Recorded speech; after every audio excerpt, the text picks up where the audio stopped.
बदलीचे प्रकार बघणार आहोत। बदलीचे प्रकार म्हणजे काय, तर कुठल्या कारणास्तव बदली केल्या जात असते किंवा कशासाठी बदली केल्या जाते त्याला आपण बदलीचे प्रकार असं म्हणतो। याच्यामध्ये सगळ्यात पहिला प्रकार आहे विभागीय बदली।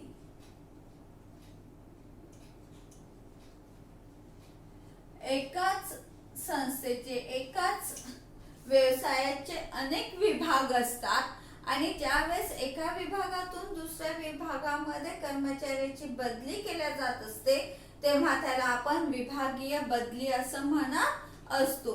विभागीय बदली करण्याचा उद्देश हा असतो की कर्मचाऱ्यांना सर्व प्रकारचे कार्य प्रत्येक विभागाच्या कार्याची कामकाजाची माहिती व्हावी हा त्यामागचा उद्देश असतो। जर एखादा कर्मचारी सेवानिवृत्त झाला, एखादा कर्मचारी काम सोडून गेला तर त्याच्या कामाची माहिती दुसऱ्या एखाद्या कर्मचाऱ्याला असणं अत्यंत आवश्यक आहे। भविष्य काळात कुठल्याही प्रकारच्या अडचणी येऊ नये यासाठी विभागीय बदली केल्या जात असते की ज्यामुळे कर्मचाऱ्यांना सर्व प्रकारच्या कामाची माहिती होत असते। त्यामुळे संस्थेला किंवा कार्यालयाला एखाद्या कर्मचाऱ्याच्या अनुपस्थितीमुळे कुठल्याही प्रकारची अडचण येत नाही। दुसरा प्रकार आहे आपला प्रतिस्थापन बदली। दुसरा प्रकार आहे प्रतिस्थापन बदली।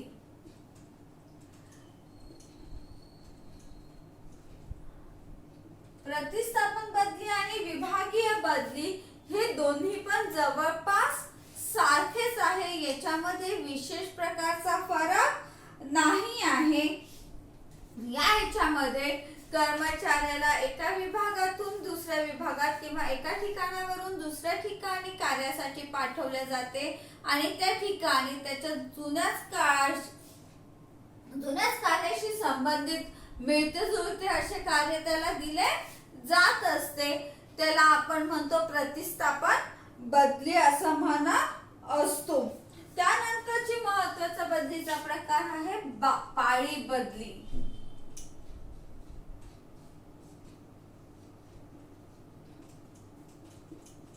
पाळी बदली म्हणजे काय, तर अनेक व्यवसाय अनेक कार्यालय किंवा उत्पादनाचं कार्य विशेषतः जिथे चालतं तिथे 3 पाळ्यांमध्ये कार्य चालत असतं। पाळी म्हणजे काय, तर 8 तासाची एक पाळी असते,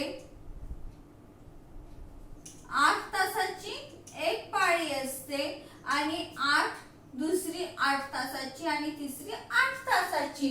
मग पहिली समजा सकाळची असेल तर दुसरी दुपारची राहील, तिसरी रात्रीची राहणार आहे। मग या 3 पाळ्यांमध्ये ज्यावेळेस उत्पादनाचं किंवा व्यवसायाचं काम चालू असतं त्यावेळेस कर्मचाऱ्यांची बदली या 8 तासामध्ये कुठे ना कुठे केल्या जात असते। याचा फायदा असा होतो की कुठल्याही एका कर्मचाऱ्यावर त्या पाळीच्या तासाचा परिणाम होत नाही। विशेषतः ज्या पाळी रात्रपाळी असते म्हणजे ज्यांची रात्रभरासाठी काम करायचं असतं, समजा एखाद्या कर्मचाऱ्याला तुम्ही कायमची रात्रपाळी दिली असेल तर काय होईल, त्याच्या जीवनावर त्याचा वाईट परिणाम होत असतो।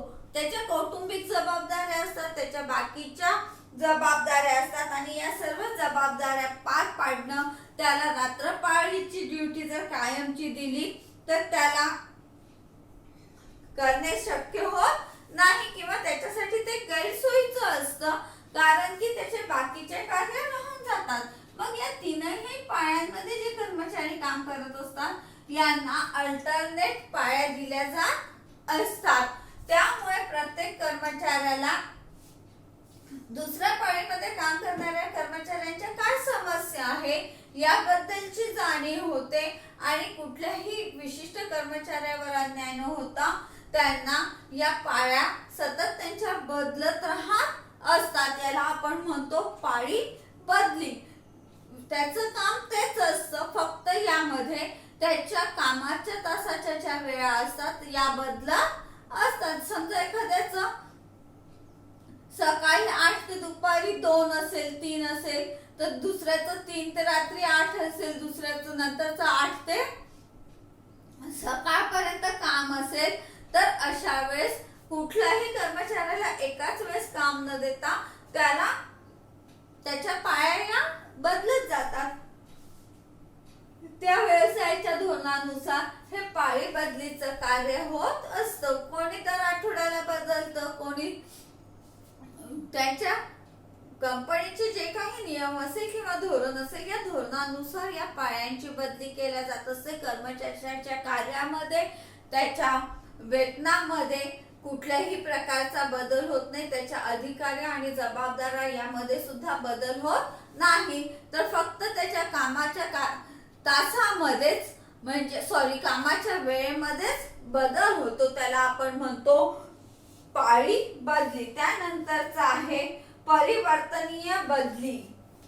चौथी आहे परिवर्तनीय बदली. परिवर्तनीय बदली म्हणजे काय? आपण परिवर्तन म्हणजे काय? एका ठिकाणावरून दुसऱ्या ठिकाणी कर्मचाऱ्याची बदली करणे, त्याला आपण परिवर्तनीय बदली असं म्हणतो. जसं आपण बघतो की कलेक्टर आहे किंवा या पोस्टचे जे लोक असतात, तहसीलदार आहे,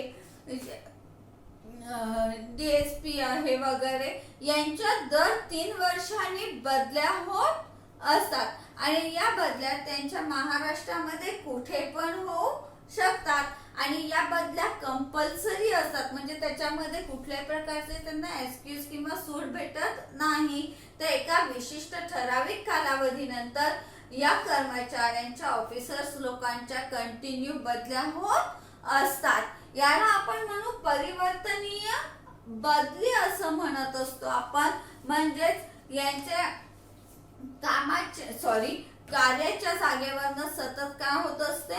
स्थानांतरण होत असते, त्यांच्या बदल्या होत असतात. या कर्मचाऱ्यांना सर्व प्रकारच्या कामाचा अनुभव असावा म्हणून अशा प्रकारच्या बदल्या केल्या जात असतात. त्यानंतरची बदली आहे उपचारात्मक स्थानांतरण.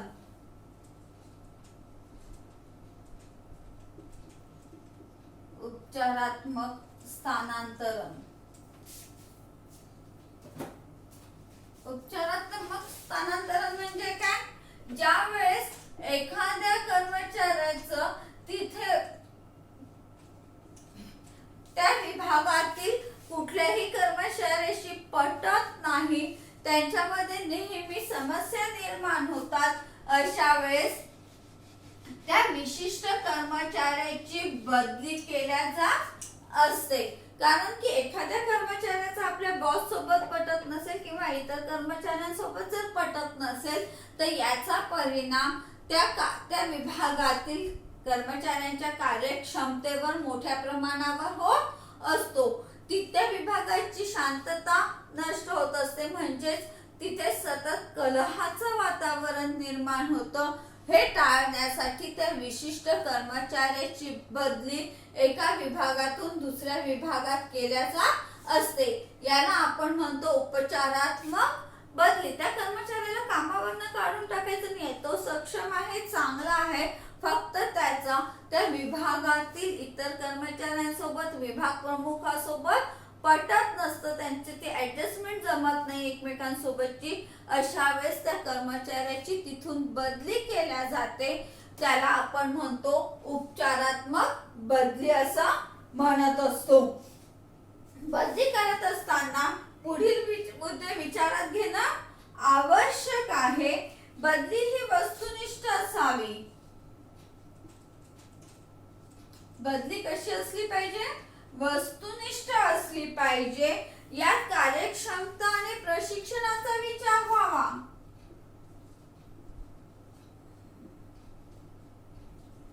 कार्यक्षमता आणि प्रशिक्षणाचा विचार व्हायला पाहिजे.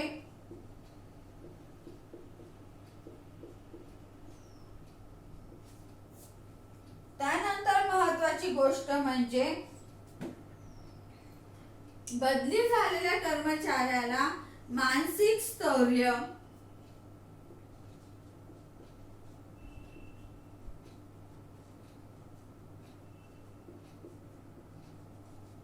व समाधान मिळाले पाहिजे. समाधान मिळाले पाहिजे. आणि महत्वाचं म्हणजे त्रास व गैरसोय होता कामा नये. बदलीच्या धोरणामध्ये कर्मचाऱ्याला त्रास व गैरसोय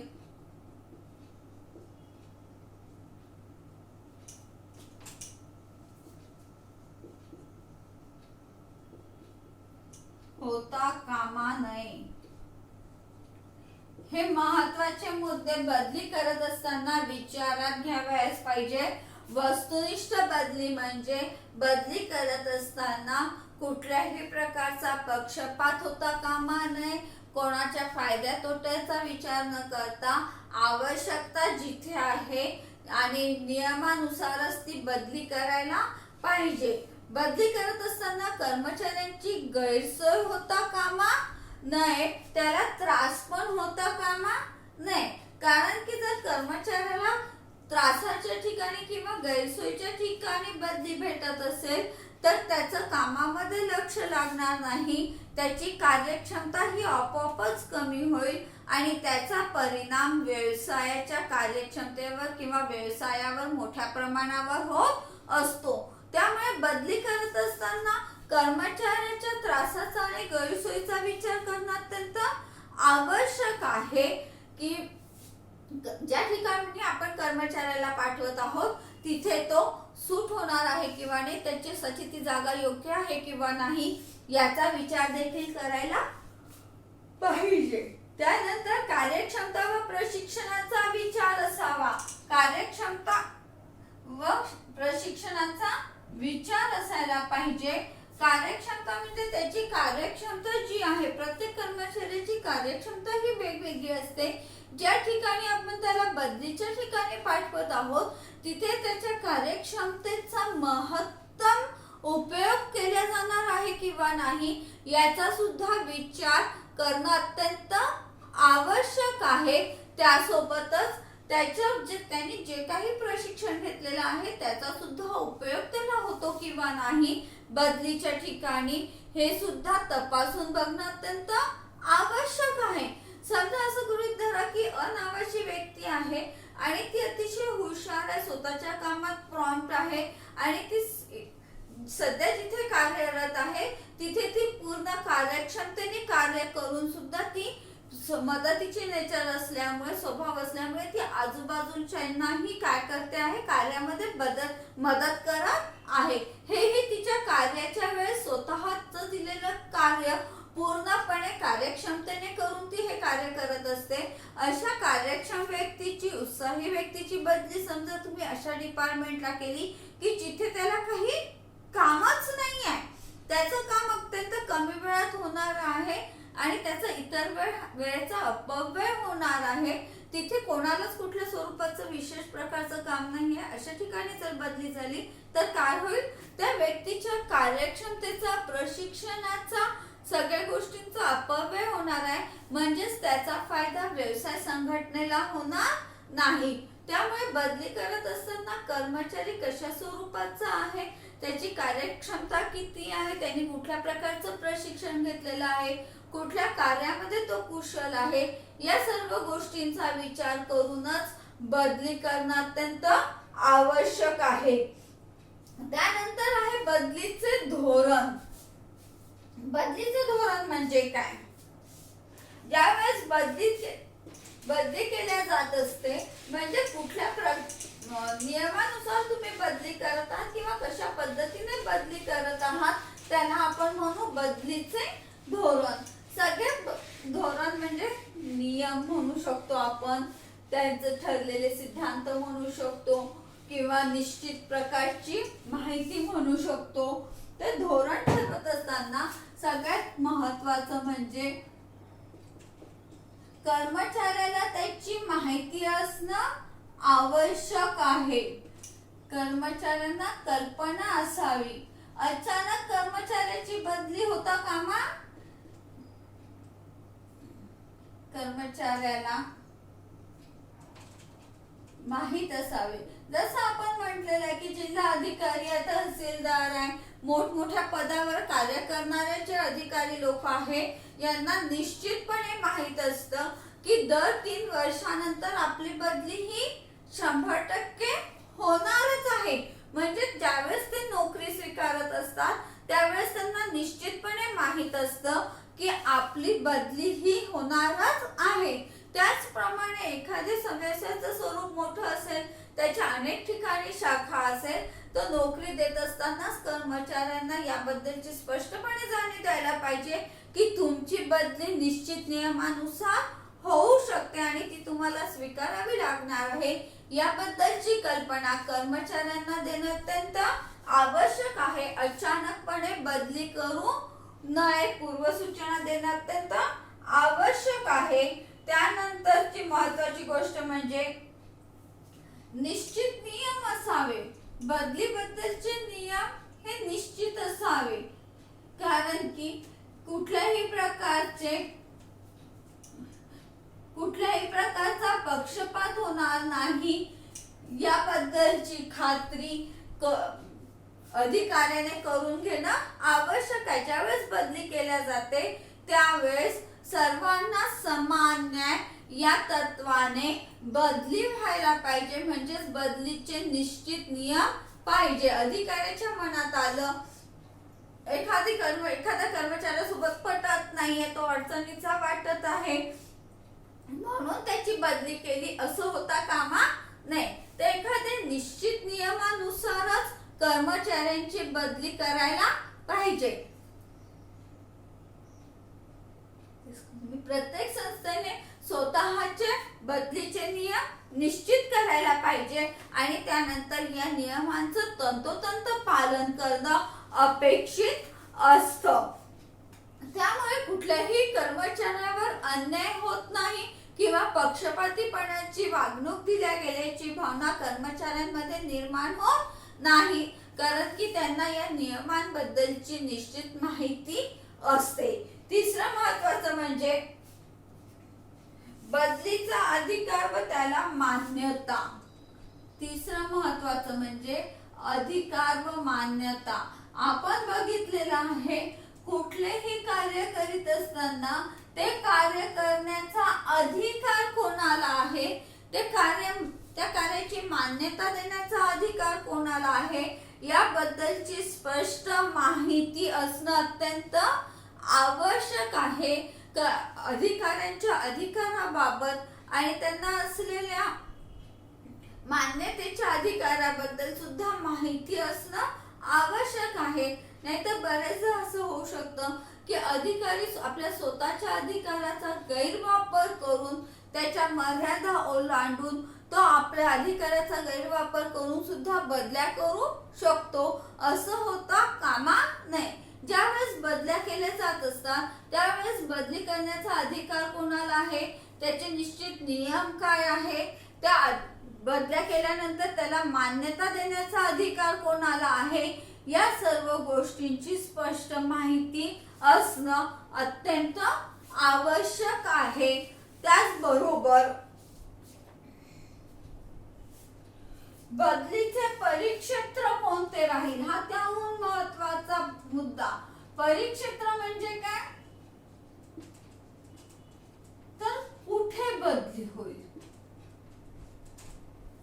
परिक्षेत्र म्हणजे काय, जसं आपण म्हटलं की अनेक बदल्या अशा असतात, अनेक जागा अशा असतात, अधिकाऱ्याच्या अनेक पोस्ट अशा असतात की त्यांची बदली जिल्ह्यातच होते. फक्त अमरावती जिल्ह्यातच बदली होईल. काहींची पूर्ण महाराष्ट्रात होते तर काहींची भारतामध्ये होईल. म्हणजे ज्यावेळेस तुम्ही नोकरी स्वीकारत असता त्यावेळेस समोरच्या कर्मचाऱ्याला त्याचं बदली होण्याचं परिक्षेत्र व्याप किती मोठा आहे, जिल्हा स्तरावर होणार आहे, तालुका स्तरावर होणार आहे, राज्य स्तरावर होणार आहे, केंद्रीय स्तरावर होणार आहे, भारतामध्ये कुठेही होणार आहे याबद्दलची निश्चित माहिती त्या कर्मचाऱ्याला असणं अत्यंत आवश्यक आहे, किंवा त्याला त्याबद्दल नोकरी स्वीकारण्याच्या आधी त्याला याबद्दलची माहिती देणं आवश्यक असतं.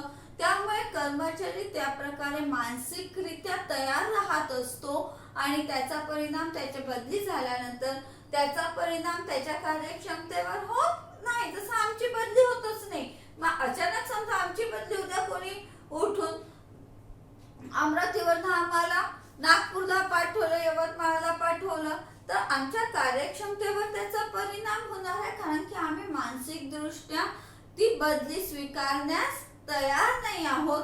कारण की ज्यावेळेस आम्ही नोकरी स्वीकारली त्यावेळेस आम्हाला अशा प्रकारच्या सूचना नाही असं तो कर्मचारी म्हणू शकतो. म्हणून ज्यावेळेस कर्मचारी नोकरी देत असतो त्यावेळेस त्याला परिक्षेत्र म्हणजे त्याला सांगणं आवश्यक आहे की त्याची बदली भविष्य काळात कुठे होऊ शकते याची कल्पना त्याला देणं अत्यंत आवश्यक आहे. त्यानंतरचा महत्त्वाचा मुद्दा म्हणजे सेवा वरिष्ठता.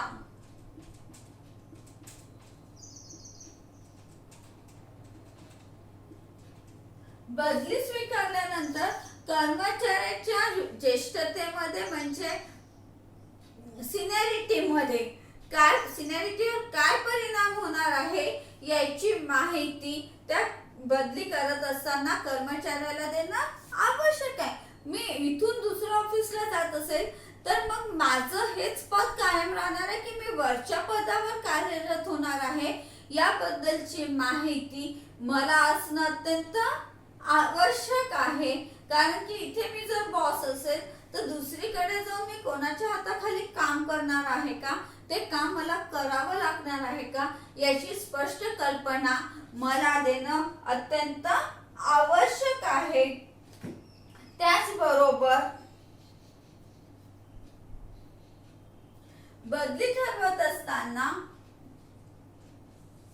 कर्मचाऱ्यांना विश्वासात घेणे आवश्यक आहे. बघा, आपण नेहमी बघतो की ज्यावेळेस जिल्हा परिषद शिक्षकांच्या बदल्या होतात त्यावेळेस त्यांच्याकडनं सगळ्यात आधी काय केल्या जातात, तर कोणाला कुठे बदली हवी आहे याबद्दलची माहिती मागवल्या जात असते आणि मग कर्मचाऱ्यांनी भरून दिलेल्या अर्जाच्या आधारे त्या कर्मचाऱ्याची त्याला जिथे आवश्यकता आहे तिथे होत असेल तर तशा प्रकारची बदली केल्या जात असते. म्हणजे बदली तर करायचीच आहे, परंतु कर्मचाऱ्यांना विश्वासात घेऊन त्यांना योग्य अशा जागेवर जर त्यांची बदली करण्यात आली तर त्यांच्या कार्यक्षमतेमध्ये वाढ होण्यास मदत होत असते.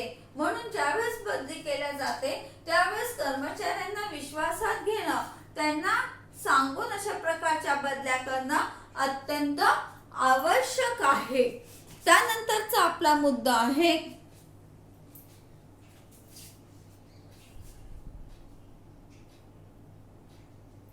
बदलीची पूर्वसूचना देणे.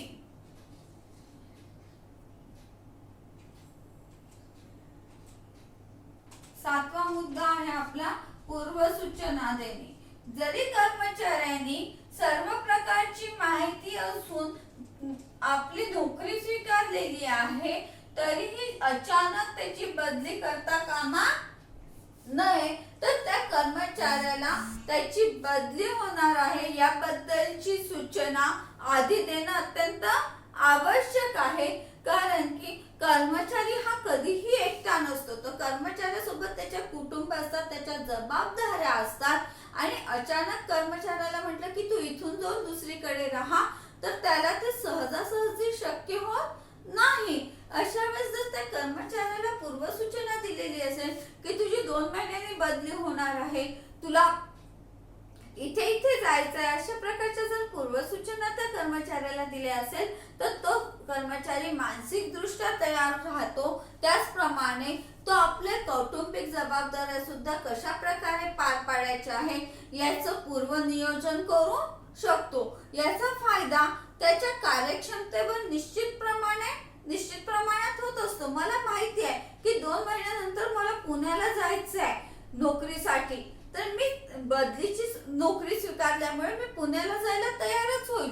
परंतु मला असं म्हटलं उद्या जायचं आहे, तर आजच्या माझ्या कौटुंबिक जबाबदाऱ्या आहे, या सर्व इथे सोडून मला पुण्याला जाणं सहजासहजी शक्य होणार नाही.